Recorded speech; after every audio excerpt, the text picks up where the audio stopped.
పనస తొనలని కొనుక్కొని తిన్నాం కానీ, ఎప్పుడు పనసకాయని తీసుకురాలేదు. ఫస్ట్ టైమ్ పనసకాయని తెచ్చాము. దాన్ని కట్ చేయాలి.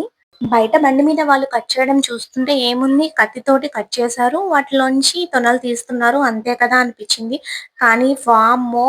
దీన్ని కట్ చేసి లోపల తొనలన్నీ తీయడానికి మాకు దగ్గర దగ్గర 2 అవర్స్ పట్టింది. చేతికి ఆయిల్ గాని రాసుకోకపోతే ఈ జిడ్డు పోవడానికి 2 డేస్ పడుతుందంట. మధ్యలో ఉన్న వైట్ పార్ట్‌ని తీసేస్తే తొనలని ఈజీగా తీసేయొచ్చు. కానీ ఈ కాయ బాగా మాగిపోయింది. ఆ వైట్ పార్ట్ తొందరగా రావట్లేదు. కాబట్టి కొంచెం కష్టపడాల్సొచ్చింది. మా కుచి పాప ఎక్స్‌ప్రెషన్ చూడండి. యాక్చువల్లీ పనస తినదు. వీడియో కోసం తింటుంది. మా రిలేటివ్స్ అంతా ఒక చోట చేరాం కాబట్టి ఈ పనస ఈజీగా కంప్లీట్ చేయొచ్చు. కానీ ఒక ఫ్యామిలీకైతే ఎక్కువైపోతుంది. ఈ గింజల్ని రోస్ట్ చేసుకొని తింటే చాలా బావుంటుంది. కానీ ప్రతిసారి గింజలు తీసి పక్కన పెడతాము. రోస్ట్ చేద్దాం అనుకుంటాం, మర్చిపోతాం. అవి ఎండిపోతాయి, పారేస్తాము. కాయ బాగా మాగిపోయి చాలా స్వీట్‌గా ఉంది. సీజనల్ ఫ్రూట్స్‌ని మాత్రం అస్సలు మిస్ చేయకూడదు. నేనైతే మిస్ చేయను. కానీ మా పిల్లలే తినరు.